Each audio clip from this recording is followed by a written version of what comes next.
Hey everybody, thanks for joining me for another one-man review. Today I've got a really interesting book. This is called ENKI, The Tale of Princess Suki. The artist is Asagi Yaenaga, I believe is how you would say the name. This is out from Hollow Press.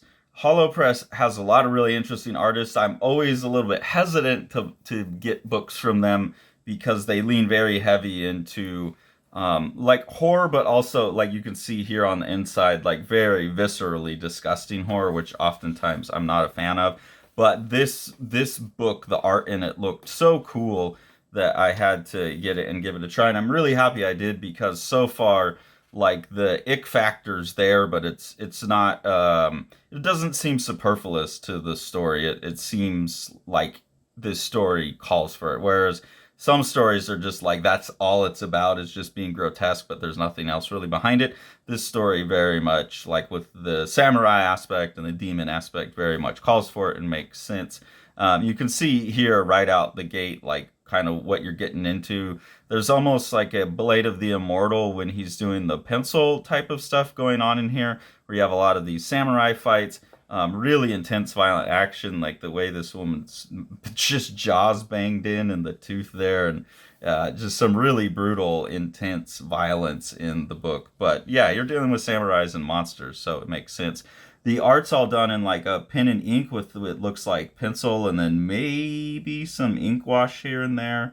Yeah, it looks like there's a fair amount of ink wash too, but it looks like a lot of pencil work. So really, really nice, like textural style that gives a lot of oomph to the art. It gives a lot of atmosphere to it. There's a lot of surreal moments as well. So here you got like this nasty flower growing out of this guy's eye. You know, his eyeball pushes out and grows a flower. There's a lot of supernatural and mystical stuff in here. The story is pretty much about this princess Tsukimi who's trying to get revenge for her sister Sayo is what this first volume is kind of setting up. This is a story that's going to continue going, but you can see here like she's getting revenge on all of these men. This is a battle over territory as well. So she's getting revenge versus the Hiro and Ishikawa families who had set out and like had her sister killed. And you can see, yeah, it's really intense violence here. But this does include supernatural elements as well, where this chick is imbued with some kind of supernatural power. I haven't fully got a grasp on all of what's going on in the story yet, but I think that's intentional. It's supposed to be like kind of mysterious. Where does she get her powers from? Stuff like that. But some really awesome ghosts and designs in there. Just want to show one more page that I think really gives a sense of where the book's going, where you do have all these supernatural monsters, really interesting designs like this split open face with two eyes and a horn and like the teeth coming out over the teeth.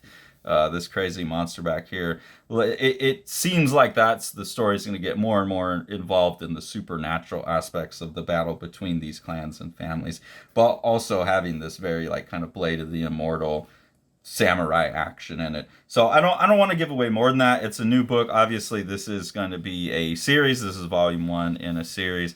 Really, obviously, labor-intensive art as well. So I think this was something that, you know, like I really want to see more of it, but I also know, given that it's coming out from a small press and given that it's labor-intensive art, it's going to have to do well, I'm sure, to have more of it come out.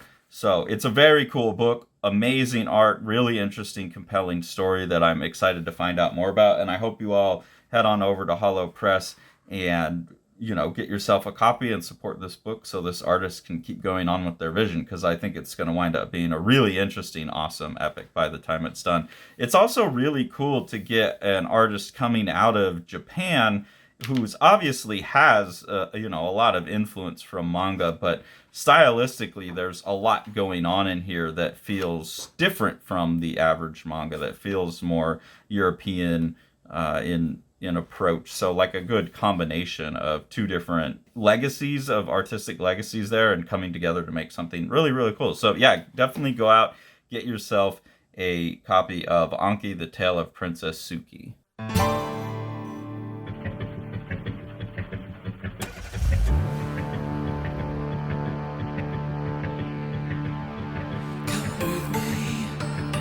Into the trees, we lay on the grass